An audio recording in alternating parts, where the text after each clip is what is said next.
अब्दुल्ला साहब, आपकी जानिब आते हैं, ये आप तो चूँकि चेयरमैन जवानाने पाकिस्तान हैं, इन मामलात को करीब से जानते हैं, क्या किया जा सकता है बेसिकली फौरी तौर पे कि जो इतनी बड़ी तादाद में, अगर 24 के उठा लें तो अब तक 7,89,000 और 2024 अभी कंप्लीट नहीं हुआ, इतने लोग बाहर जा चुके हैं।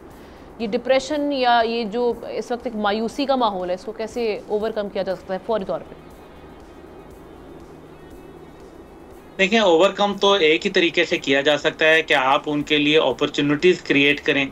लेकिन पाकिस्तान के अंदर जो मौजूदा सूरत हाल में अभी जो चैम्बर ऑफ कॉमर्स की जानिब से फैक्ट्स बताए गए, 25% इंडस्ट्री बंद हो गई और एक्सपोर्ट्स के ऊपर रिबेट मिलता था, अब एक्सपोर्ट्स के ऊपर टैक्स लगाना शुरू कर दिया।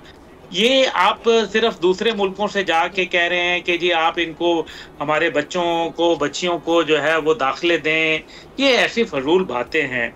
आप जो है वो अभी किसी नौजवान को लगाएं। राना मशहूद साहब जो हैं वो उम्र के उस हिस्से में हैं जहां उनको नौजवान कह तो नहीं सकते, तो फिर नौजवान किसी को आना चाहिए ना, ताकि अपने नौजवानों पे भरोसा करें, उनको बताएं। पाकिस्तान में 65% से कम उम्र जो लोग हैं, वो 65% जो लोग हैं वो 30 साल से कम उम्र है और उसके अंदर जो है वो एक बहुत बड़ा, देखें जर्मनी की बात हुई, 5 लाख नौकरियां मुझे जर्मन एम्बेसडर ने बताया कि उन्होंने इस साल खोली हैं। 2 लाख नौकरियां जो हैं वो इस टाइम पे रोमानिया के अंदर है। मैं मिनिस्टर से और इनसे मिलता रहता हूं, खासतौर पे जितने भी फॉरेन डिप्लोमेट्स हैं। आज भी मैं पोर्चुगल के एम्बेसडर से मिल के आया।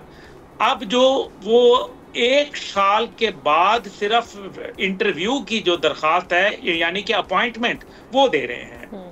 पोर्चुगल हो गया, स्पेन हो गया, इटली हो गया, यूरोप का कोई मुल्क ले लें, अमेरिका का ले लें, बरतानिया ले लें, कोई जगह मिल नहीं रही। आपको 1-1 साल का इंटरव्यू का टाइम दिया जाता है।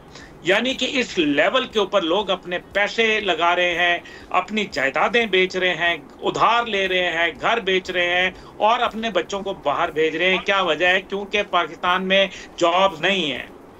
72% वो लोग हैं, अब जो नया इकोनॉमिक सर्वे आया उसके मुताबिक जो गुर्बत से नीचे रह रहे हैं, मिडिल क्लास एलिमिनेट हो गया। मैं इस बात से इत्तफाक राय रखता हूँ। आज जो पढ़े लिखे लोग हैं, जो यूनिवर्सिटियों से फारिग तहसील हैं, वो आज उनको दुनिया के अंदर, कनाडा में, यूरोप में, अमेरिका में और जापान के अंदर अभी 30,000 नौकरियां आई हैं।